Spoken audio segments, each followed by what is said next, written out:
जय हिंद। আমার ছাত্রীদের উদ্দেশ্যে এই ভিডিও।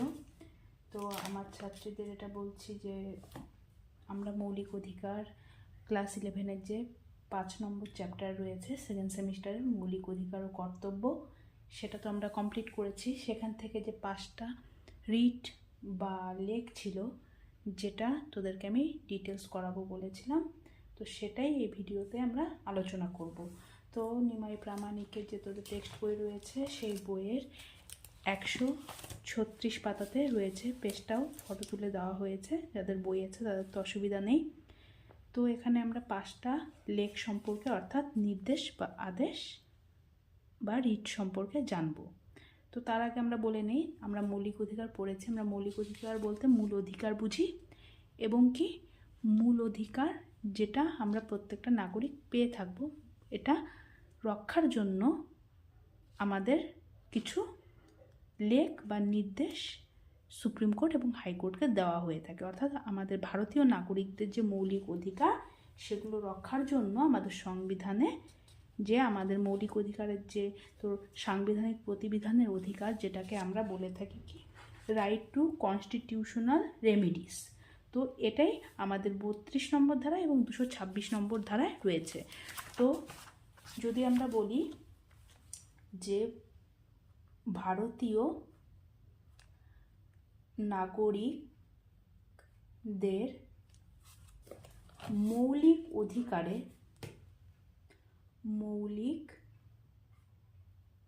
অধিকারগুলি রক্ষা করার জন্য সাংবিধানিক প্রতিবিধানের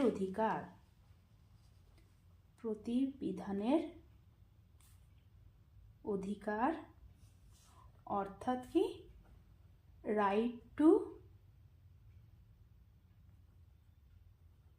কনস্টিটিউশনাল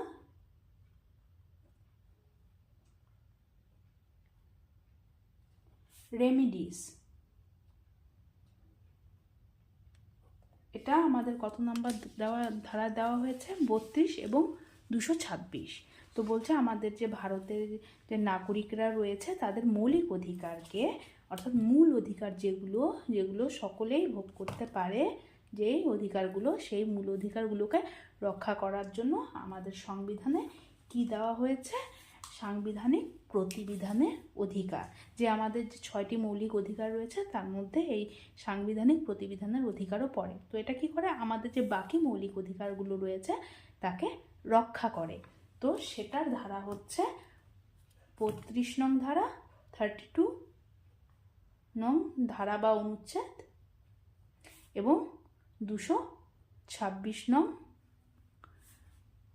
ধারা বা অনুচ্ছেদও বলতে পারিস। তো 32 নং ধারা যে রয়েছে, সেটা এই যে অধিকার দেওয়া হয়েছে, সেটা কাকে দেওয়া হয়েছে? 32 নম্বর ধারা অনুযায়ী সেটা আমাদের সুপ্রিম কোর্টের হাতে রয়েছে। এবং 226 নম্বর ধারাতে যে অধিকারগুলো দেওয়া রয়েছে তা সাংবিধানিক প্রতিবিধানের অধিকার, অর্থাৎ রাইট টু কনস্টিটিউশনাল রেমিডিস, যেটা হাইকোর্টগুলিকে দেওয়া হয়েছে। আমাদের অঙ্গরাজ্যগুলিতে যে হাইকোর্টগুলো থাকে, সেই হাইকোর্টকে 226 নং ধারা অনুযায়ী এবং 32 নম্বর ধারা অনুযায়ী সুপ্রিম কোর্টকে প্রদান করা হয়েছে। কি প্রদান করা হয়েছে? কিছু সাংবিধানিক প্রতিবিধানের অধিকার, অর্থাৎ এই 32 এবং 226 নম্বর ধারা অনুযায়ী 5টি লেখ, অর্থাৎ রিট, WRIT,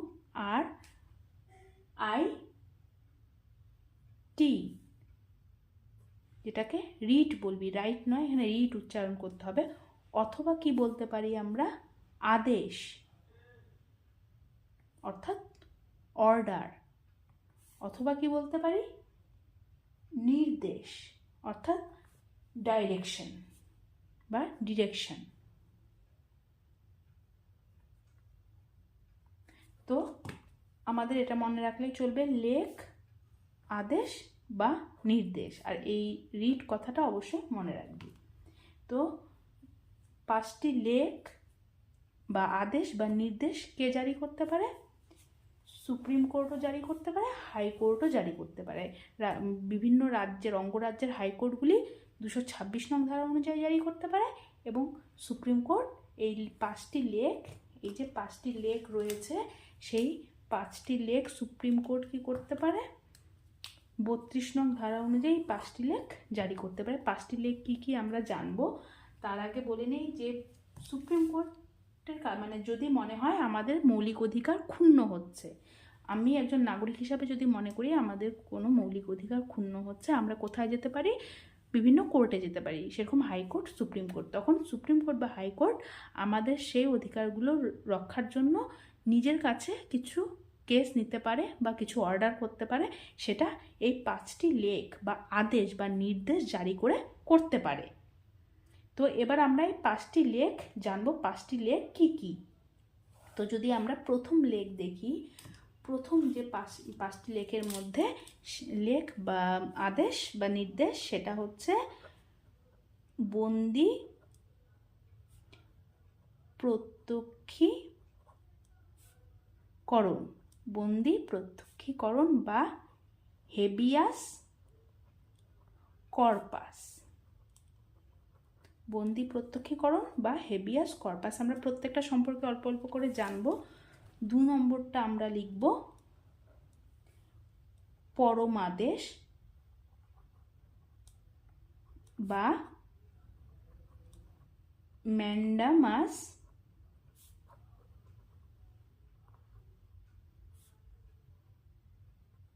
আচ্ছা, আমি এটাও ইংলিশ লিখে দিচ্ছি।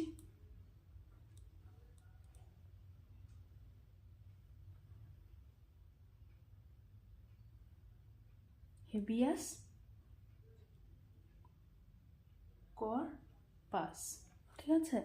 তো বন্দি প্রত্যক্ষীকরণ, প্রথমটা হচ্ছে বন্দি প্রত্যক্ষীকরণ, দ্বিতীয় লেখ বা নির্দেশ বা আদেশটা হচ্ছে পরমাদেশ বা ম্যান্ডামাস, এবং 3 নম্বরটা যদি আমরা দেখি সেটা হচ্ছে প্রতিষেধ। প্রতিষেধ অর্থাৎ প্রহিবিশন, প্রহিবিশন। 4 নম্বরটা যদি আমরা দেখি সেটা হচ্ছে অধিকার পৃচ্ছা, অধিকার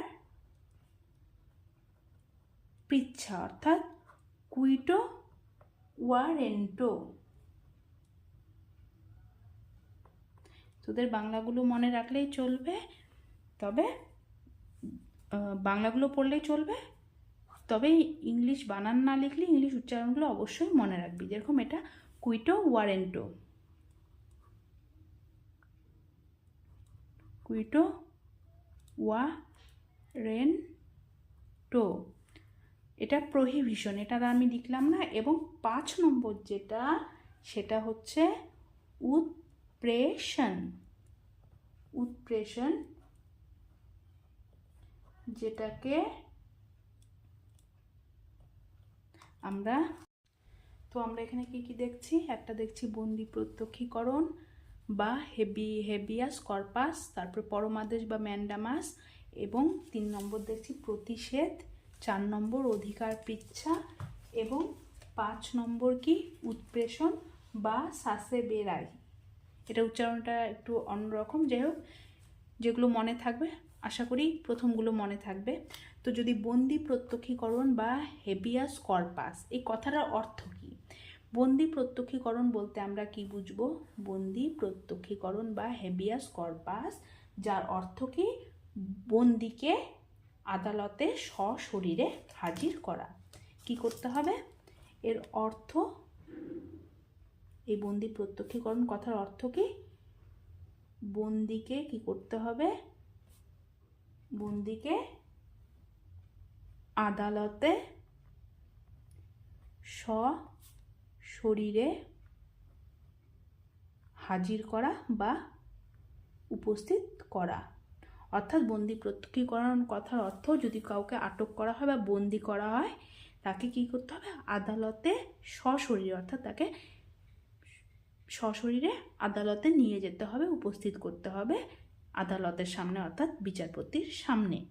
তো এটা হচ্ছে বন্দি প্রত্যক্ষীকরণের অর্থ। আমরা বন্দি প্রত্যক্ষীকরণের যদি অর্থ দেখি, সেটা আমরা দেখছি যে কোনো একটা ব্যক্তি যে বন্দি, তাকে আদালতে সশরীরে উপস্থিত করতে হবে। যেরকম কোনো একজনকে যদি পুলিশ গ্রেফতার করে, আমাদের সংবিধান অনুযায়ী তাকে 24 ঘন্টার মধ্যে কী করতে হয়, আদালতে উপস্থিত করতে হয়। সেরকম এই বন্দি প্রত্যক্ষীকরণ কথার অর্থ দাঁড়াচ্ছে, যদি সুপ্রিম কোর্ট বা হাইকোর্ট মনে করে, যদি কোনো ব্যক্তি বলে যে আমাকে কেন আটক করা হয়েছে, তো সুপ্রিম কোর্ট বা হাইকোর্ট সেই তখন প্রশাসনকে বা পুলিশকে বলতে পারে যে এই ব্যক্তিকে সশরীরে আদালতে উপস্থিত করো। তো এই লেখ বা আদেশকে জারি করতে পারে সুপ্রিম কোর্ট এবং হাইকোর্ট। সুপ্রিম কোর্ট কত নম্বর ধারা অনুযায়ী? 32 নং ধারা অনুযায়ী অধিকার রয়েছে, এবং হাইকোর্টগুলির কত নম্বর ধারা অনুযায়ী? 226 নং ধারা অনুযায়ী অধিকার রয়েছে। অর্থাৎ বন্দি প্রত্যক্ষীকরণ কথার অর্থ বন্দিকে আদালতে সশরীরে উপস্থিত করা বা হাজির করা। তো এবার যদি আমরা দেখি যে এই যে বন্দি প্রত্যক্ষীকরণ, তো এটা আমরা জানলাম যে সুপ্রিম কোর্ট বা হাইকোর্ট কোনো ব্যক্তিকে আটক করা থাকলে তাকেই বলছে সশরীরে আদালতে উপস্থিত করতে। তো এক্ষেত্রে দেখা যায় যে সুপ্রিম কোর্ট এই যে বন্দি প্রত্যক্ষীকরণ রয়েছে, সুপ্রিম কোর্ট কি শুধুমাত্র কিন্তু সুপ্রিম কোর্ট কি করতে পারে, এই বন্দি প্রত্যক্ষীকরণ লেখটা শুধুমাত্র রাষ্ট্রর ক্ষেত্রেই জারি করতে পারে। রাষ্ট্রর ক্ষেত্রে কি করতে পারে? জারি করতে পারে। কিন্তু এখানে কিন্তু হাইকোর্টগুলির বেশি ক্ষমতা রয়েছে। হাইকোর্ট এই বন্দি প্রত্যক্ষীকরণ যে লেখ, এটা একটা লেখ বা কি আদেশ বা নির্দেশ, এটা হাইকোর্ট কি করতে পারে? রাষ্ট্র, অর্থাৎ এখানে রাষ্ট্র বলতে আমরা সরকারকেই বুঝবো, রাষ্ট্র এবং ব্যক্তি উভয়ের ক্ষেত্রেই কি করতে পারে? জারি করতে পারে। অর্থাৎ বন্দি প্রত্যক্ষীকরণ নীতি সুপ্রিম কোর্ট শুধুমাত্র রাষ্ট্রের ক্ষেত্রে জারি করতে পারে, এই নির্দেশটা দিতে পারে রাষ্ট্রকে। কিন্তু হাইকোর্ট কি করতে পারে? রাষ্ট্রকেও নির্দেশ দিতে পারে, কোনো একজন ব্যক্তি, ইন্ডিভিজুয়াল ব্যক্তি, সে ব্যক্তি মহিলাও হতে পারে, পুরুষ হতে পারে, তার ক্ষেত্রেও হাইকোর্ট জারি করতে পারে। যদিও সুপ্রিম কোর্ট সর্বেসর্বা, তবুও এখানে হাইকোর্টকে বেশি এখানে ক্ষমতা দেওয়া হয়েছে দুই ক্ষেত্রে। এই জন্যই, যেহেতু সুপ্রিম কোর্ট সম্পূর্ণ দেশের মধ্যে একটি, আর হাইকোর্ট প্রায় প্রতিটা রাজ্যেই কম বেশি রয়েছে, সেই জন্য হাইকোর্টগুলি রাষ্ট্র এবং ব্যক্তির ক্ষেত্রে বন্দি প্রত্যক্ষীকরণ যে লেখ বা নির্দেশ সেটা জারি করে। আর সুপ্রিম কোর্ট শুধুমাত্র কি করে? রাষ্ট্রের ক্ষেত্রেই, শুধুমাত্র কথাটা মনে রাখবি, রাষ্ট্রের ক্ষেত্রে জারি করে। এবার যদি আমরা দেখি যে এই বন্দি প্রত্যক্ষীকরণ বা যে লেখ, সেটা সুপ্রিম কোর্ট হোক বা হাইকোর্ট হোক, এই তো 32 এবং 226 নং ধারা অনুযায়ী জারি করছে, কিন্তু তারা কোন ক্ষেত্রে এটা জারি করতে পারে না, কোন ক্ষেত্রে যদি জারি করতে পারে না সেটা যদি আমরা দেখি, সেটা হচ্ছে দুটি ক্ষেত্রে পারে না। তোদের টেক্সট বইয়েও দেখিয়ে দিচ্ছি। তো বলছে এখানে দেখ, দুটি ক্ষেত্রে পারে না। একটা হচ্ছে নিজ এখতিয়ারের বাইরে কোনো ব্যক্তিকে গ্রেফতার করা হলে আদালতে এরূপ লেখ জারি করতে অক্ষম। অর্থাৎ নিজের এখতিয়ারের বাইরে যখন কোনো একটা ব্যক্তি, অর্থাৎ যে আইন শৃঙ্খলা রয়েছে তার বাইরে যদি কোনো একটা ব্যক্তি গ্রেফতার হয়, সেক্ষেত্রে কিন্তু এই বন্দি প্রত্যক্ষীকরণ লেখ হাইকোর্ট বা সুপ্রিম কোর্ট জারি করতে পারে না। যেরকম মনে কর কোনো দেশদ্রোহী কে সন্দেহে কাউকে গ্রেফতার করা হলো, সেই ক্ষেত্রে কিন্তু যে এজেন্সিগুলো গ্রেফতার করে তাদেরকে সেই মুহূর্তে আদালতে হাজির না করলেও এখানে সুপ্রিম কোর্ট বা হাইকোর্ট কী করতে পারবে না? কোনো লেখ জারি, মানে বন্দি প্রত্যক্ষীকরণ লেখটা জারি করে তাদেরকে সশরীরে হাজির হওয়ার কথা বলতে পারবে না। তাদের এই ক্ষেত্রে তারা কি অক্ষম, এই ক্ষেত্রে তারা সক্ষম নয়, কারণ তাদেরকে এই ক্ষমতাটা আমাদের সংবিধান দেয়নি। এবং আমরা যদি দেখি, ফৌজদারি অপরাধের জন্য কোনো আদালত কর্তৃক হাজতবাস দণ্ডপ্রাপ্ত ব্যক্তির মুক্তির উদ্দেশ্যে সুপ্রিম কোর্ট বা হাইকোর্ট বন্দি প্রত্যক্ষীকরণ লেখ জারি করার অধিকারী নয়। অর্থাৎ মনে করো একটা ফৌজদারি অপরাধ অর্থাৎ ক্রিমিনাল কেস যেগুলো রয়েছে সেই ক্ষেত্রে যদি আমরা দেখি, যখন একটা ব্যক্তিকে যদি কোনো এই কেসের জন্য দণ্ড দেওয়া হয়েছে, সে কারাগারে রয়েছে অর্থাৎ জেলে দণ্ড প্রাপ্ত, তাকে মুক্তির উদ্দেশ্যে মানে তাকে মুক্তি দেবে, সেই দণ্ড থেকে মানে মাফ করবে, সেই উদ্দেশ্যে সুপ্রিম কোর্ট বা হাইকোর্ট কী করতে পারবে না, বন্দি প্রত্যক্ষীকরণ লেখ জারি করতে পারবে না। এই ক্ষেত্রে কিন্তু সুপ্রিম কোর্টকে বা হাইকোর্টকে এই অধিকার দেওয়া হয় না। তো এই দুটো ক্ষেত্রে কিন্তু সুপ্রিম কোর্ট বা হাইকোর্টের এই লেখ জারি করার অধিকার নেই। এবার যদি আমরা দেখি পরমাদেশ, তো পরমাদেশ কথার অর্থ কি দাঁড়াচ্ছে, আমরা আদেশ দিচ্ছি, অর্থাৎ ম্যান্ডামাস কথার অর্থ কি, উই অর্ডার।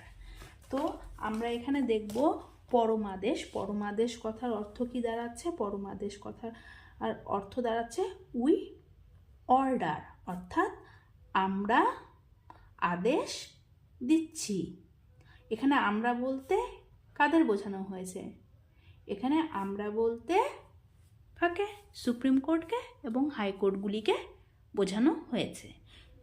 এই সুপ্রিম কোর্টকে কিন্তু এই পাঁচটা লেখই কিন্তু 32 নম্বর ধারা অনুযায়ী জারি করে, আর হাইকোর্টগুলো 226 নং ধারা অনুযায়ী জারি করে। তো পরমাদেশ বা ম্যান্ডামাস মানে কি, দেখ এখানে পরমাদেশের মধ্যে তো আমরা আদেশ কথাটা পেয়ে যাচ্ছি, তাহলে এটা বুঝতে তো অসুবিধা নেই যে আমরা আদেশ দিচ্ছি। পরমাদেশ কথার অর্থ উই অর্ডার, অর্থাৎ আমরা আদেশ দিচ্ছি। তো এবার আমরা আদেশ দিচ্ছি, না আমরা হচ্ছে, আমরা বলতে আমরা কি বুঝবো, সুপ্রিম কোর্ট এবং হাইকোর্ট। আমি সংক্ষেপে লিখে দিচ্ছি, সুপ্রিম কোর্ট অর্থাৎ এসসি দিয়ে দিচ্ছি, সুপ্রিম কোর্ট ইংলিশে, আর হাইকোর্ট। তো এখানে আমরা বলতে সুপ্রিম কোর্ট এবং হাইকোর্ট বুঝছি। কিন্তু যখন যদি তোদের প্রশ্ন থাকে যে পরমাদেশ কথার অর্থ কি, তখন অবশ্যই লিখবি আমরা আদেশ দিচ্ছি বা উই অর্ডার। তো এই ক্ষেত্রে দেখা যায় যে পরমাদেশে সুপ্রিম কোর্ট এবং হাইকোর্টগুলি তাদের অধীনস্থ যে আদালতগুলি থাকে, অর্থাৎ সুপ্রিম কোর্ট এবং হাইকোর্টের নিচে যে আদালত, যেমন ডিস্ট্রিক্ট আদালত বা আরও যে আদালতগুলো রয়েছে, সেই আদালতগুলিকে এবং কোনো ব্যক্তিকে বা কোনো প্রতিষ্ঠান, সে সরকারি প্রতিষ্ঠান হতে পারে বা বেসরকারি প্রতিষ্ঠান হতে পারে, তাদের দায়িত্ব পালন করার জন্য কি করতে পারে, পরমাদেশ বা আদেশ জারি করতে পারে এবং তারা সেটা মানতে বাধ্য থাকবে। যেরকম মনে কর কোনো একটা রাজ্য সরকার হোক বা কেন্দ্র সরকার হোক, সরকারকে আইন শৃঙ্খলা রক্ষার জন্য এবং জনস্বার্থের জন্য কোর্ট কী করতে পারে, সুপ্রিম কোর্ট এবং হাইকোর্ট কিছু কর্তব্য সম্পাদনে বাধ্য করতে পারে। কিসের মাধ্যমে, এই পরমাদেশ জারি করে, যে এটা তোমাকে করতে হবে কারণ এটা জনকল্যাণকর কাজ অথবা আইনসঙ্গত, অর্থাৎ আমাদের সংবিধান আমাদের বলছে এটা আইন, এটা মেনে এই নীতিটা করতে হবে। সেক্ষেত্রে কি জারি করবে, পরমাদেশ। কার কার উপরে জারি করছে, বিভিন্ন যে নিচু কোর্টগুলো রয়েছে অর্থাৎ সুপ্রিম কোর্ট, হাইকোর্টের উপরেও জারি করতে পারবে। হাইকোর্ট কিন্তু সুপ্রিম কোর্টের উপরে পারবে না। সেরকম হাইকোর্টের নিচে যে কোর্টগুলো রয়েছে, যেমন ডিস্ট্রিক্ট কোর্ট বা আরও অন্যান্য যেসব কোর্ট থাকে, সেইগুলোকে হাইকোর্টও জারি করতে পারবে, সুপ্রিম কোর্টও জারি করতে পারবে পরমাদেশ। তো বলতে পারবে যে কোনো আদেশ দিয়ে বলবে যে তোমরা এই কর্তব্যটা পালন করো।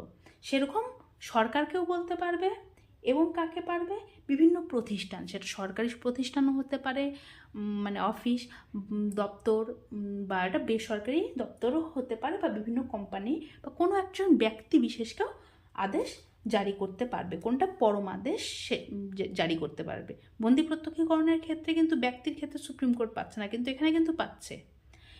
তো এই যে জারি করছে, কিন্তু এখানে মনে রাখবি দুজনের ক্ষেত্রে কিন্তু পরমাদেশ সুপ্রিম কোর্ট হোক বা হাইকোর্ট হোক জারি করতে পারবে না। সেটা কারা, সেটা হচ্ছে এক ভারতের রাষ্ট্রপতি এবং বিভিন্ন রাজ্যের রাজ্যপালদের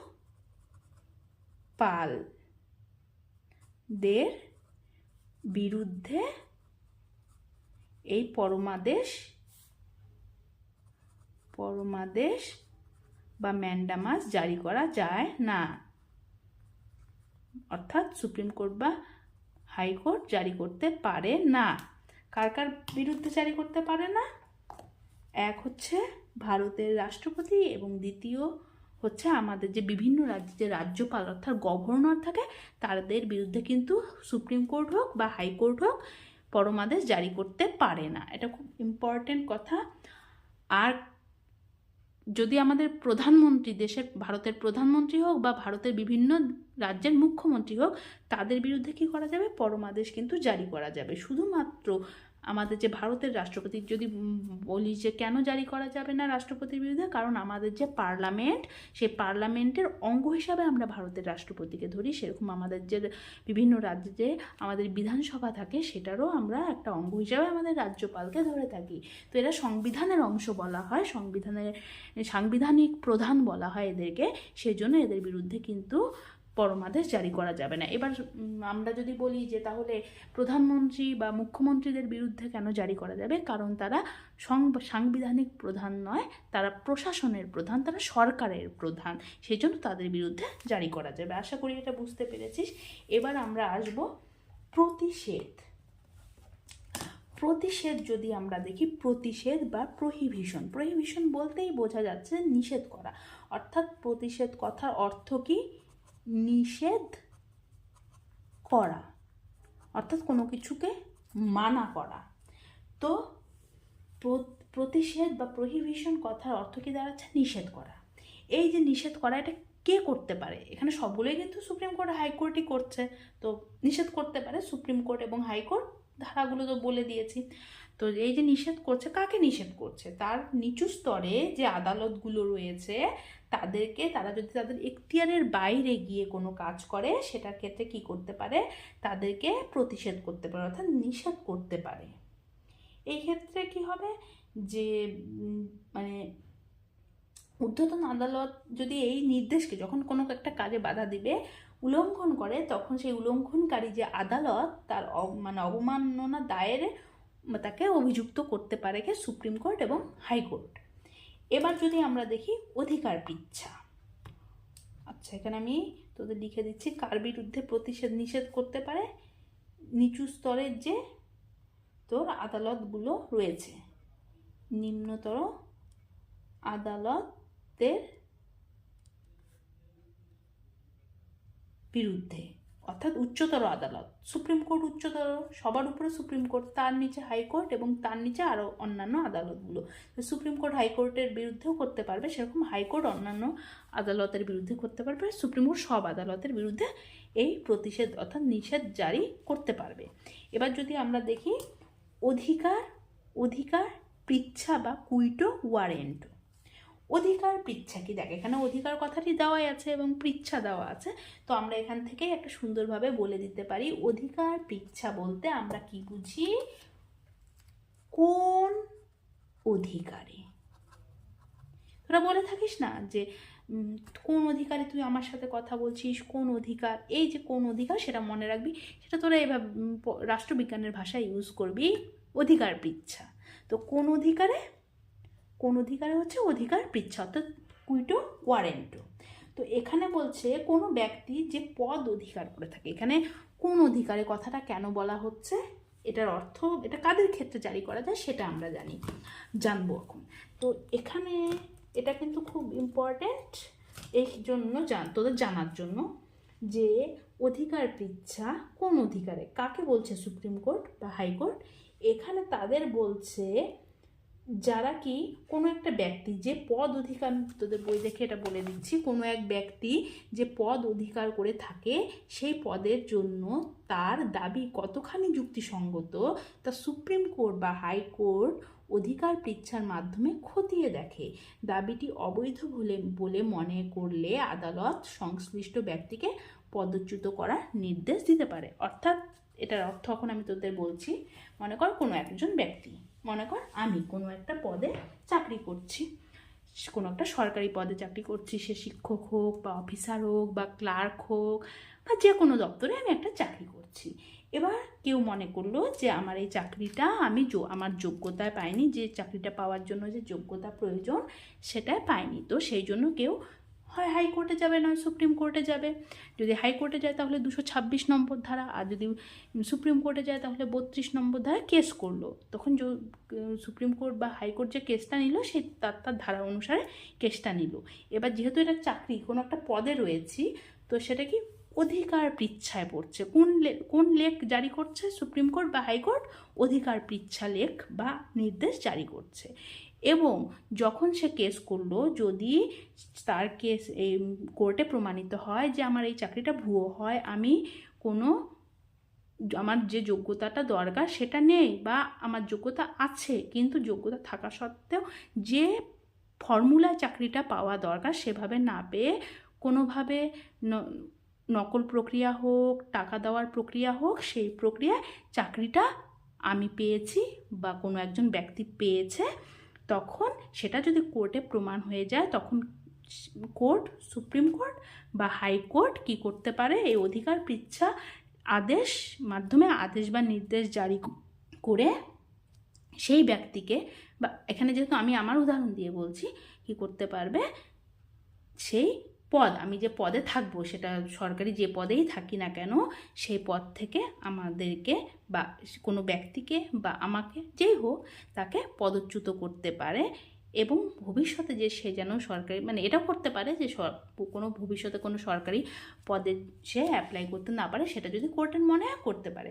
তো কোনো যদি বলে কোনো সরকারি চাকরি, কোনো সরকারি পদ বা যেটাকে কোনো মানে যে পদ অধিকার, একটা ব্যক্তি যে পদ, মানে একটা এখানে সরকারি পদই হবে, আবার বেসরকারি ক্ষেত্রে ওটা খাটবে হয়তো। তো সরকারি ক্ষেত্রে যেটা খাটবে, কোনো পদ রয়েছে, সে যোগ্যতা পেয়েছে কি না, কারণ এখানে প্রাইভেটে খাটলেও অতটা কেউ করতে যাবে না, প্রাইভেট কোম্পানিগুলো নিজের মতো নিতে পারে, কিন্তু সরকারি চাকরি কি বিভিন্ন পরীক্ষার মাধ্যমে পেতে হয়। সেই পরীক্ষায় উত্তীর্ণ না হয়ে যদি কেউ অবৈধভাবে চাকরি পেয়ে থাকে, সেটা বৈধ না অবৈধ সেটা অধিকার পৃচ্ছা লেখ জারি করে সুপ্রিম কোর্ট বা হাইকোর্ট নির্দেশ দিতে পারে। আশা করি এটা বুঝতে পেরেছিস। এবং কি করতে পারে? পদচ্যুত করতে পারে যদি অবৈধ সেই চাকরিটা প্রমাণিত হয়। এবার আমরা দেখব উৎপ্রেষণ। উৎপ্রেষণ যদি আমরা দেখি, যেটাকে আমরা শ্বাসে বেরাই, যাই হোক, উৎপ্রেষণ যদি আমরা দেখি, তো উৎপ্রেষণ বলতে আমরা কি বুঝবো? উৎপ্রেষণ কথার অর্থ হলো বিশেষভাবে জ্ঞাত হওয়া। বিশেষভাবে জ্ঞাত হওয়া। উৎপ্রেষণ বলতে কি বোঝাচ্ছে? বিশেষভাবে, মানে বিশেষ, স্পেশালভাবে কোনো কিছু জানাকে আমরা বুঝবো উৎপ্রেষণ। এখানে কি করবে? সুপ্রিম কোর্ট বা হাইকোর্ট কোনো একটা মামলা যখন মানে হাইকোর্ট তো নিরপেক্ষ বিচার করে, যখন নিরপেক্ষ বিচার করে সেই মামলাটা অন্য কোর্ট আর কি নিরপেক্ষ বিচার করার জন্য যে অধীনস্থ অর্থাৎ নিম্নের যে আদালতগুলি রয়েছে, তারা কি ক্ষমতা বহির্ভূত কাজ করছে? হ্যাঁ, বা তাদের কাজে বাধা দানের উদ্দেশ্যে নির্দেশ, মানে তখন যদি মনে করে যে তারা তাদের কাজ বহির্ভূত করছে নিচু আদালতগুলো, তখন কি করতে পারে? তাদেরকে কার্যে বাধা দান দিতে পারে যে তোমাদের এই কেসটা দেখার দরকার নেই, এটা এখন আমরা দেখব। সেটা হাইকোর্ট তার নিচু আদালতগুলোকে করতে পারে, সুপ্রিম কোর্ট নিচু আদালতগুলো সহ হাইকোর্টকেও করতে পারে। সেটা হচ্ছে উৎপ্রেষণ, মানে বিশেষভাবে জ্ঞাত, মানে সেই কেসটাকে আগে ভালোভাবে জানবে যে এটা কি ওই কোর্টের আন্ডারে রাখবো নাকি আমি নিয়ে নেব। যদি মনে করে না এই কোর্ট ঠিকভাবে কাজ করছে না, তখন সুপ্রিম কোর্ট বা হাইকোর্ট নিজের কাছে নিয়ে নিতে পারে। আর যদি মনে করে যে না কাজ করছে ঠিকভাবে, তাহলে তাদের কাছে রেখে দিতে পারে। তো এই যে যদি সেই জন্য বিশেষভাবে জ্ঞাত হতে হবে, মানে বিশেষভাবে জানতে হবে কেসটা সম্পর্কে, যতক্ষণ না জানবে ততক্ষণ স্থগিত রাখবে। তো সেটা হচ্ছে উৎপ্রেষণ। তো আশা করি তোরা এই 5টা লেখ বুঝতে পেরেছিস। যাই হোক, সকলে ভালো থাক, শুভরাত্রি এবং জয় হিন্দ।